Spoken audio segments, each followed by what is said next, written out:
TikTok မှာဒီလိုမျိုး highlight လေးတွေဘယ်လိုမျိုးထား TikTok မှာ highlight တင်ဖို့အတွက်အရင်ဆုံးလောက်ရမှာတော့ story တင်ရမှာပဲဖြစ်ပါတယ်အဲ့တော့ကျွန်တော် story တင်ဖို့အတွက်ဒီအပေါင်းလေးကိုနေလိုက်ပါ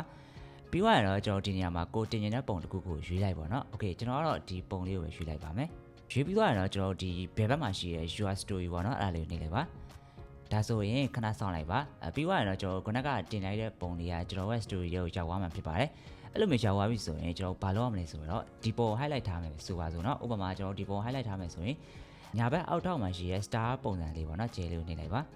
โอเคပြီးသွားရင်တော့ကျွန်တော်ဒီနေရာမှာကိုက highlight ထားမှာဖြစ်တဲ့အတွက် highlight နာမည်ပေးမယ်ပေါ့เนาะဥပမာကျွန်တော်ကတော့ SFM ပေါ့เนาะအဲ့လိုမျိုးလေးပေးလိုက်ပါမယ်ပြီးသွားရင် create ဆိုတော့နေလိုက်ပါမယ်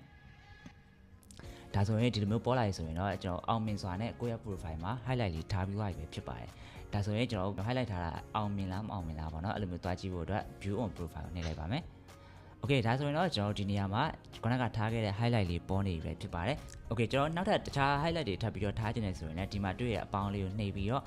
ကျွန်တော်တခြား highlight လေးကိုကြိုက်တာလေးထပ်ပြီးတော့ထားလို့ရရပါတော့ကျွန်တော်အခုရှင်းပြပေးခဲ့တာကတော့အခုနောက်ပိုင်း TikTok မှာ trend ဖြစ်နေတဲ့ကိုယ့်ရဲ့ profile မှာ highlight ထားနည်းလေးပဲဖြစ်ပါတယ်အားလုံးပဲနားလည်ကြမယ်လို့ထင်ပါတယ်တကယ်လို့ကိုယ့်ရဲ့ story မှာတင်လိုက်တဲ့အခါကျရင်ကျဲပုံစံလေးပေါ်မနေဘူးဆိုရင်လည်းကိုယ့်ရဲ့ TikTok application ကိုပေါ့နော်တွားပြီးတော့ update တင်ကြည့်ရပဲဖြစ်ဖြစ်ပေါ့နော်အဲ့လိုမျိုးလေးလုပ်ပြီးတော့ထပ်ပြီးတော့စမ်းကြည့်ပါ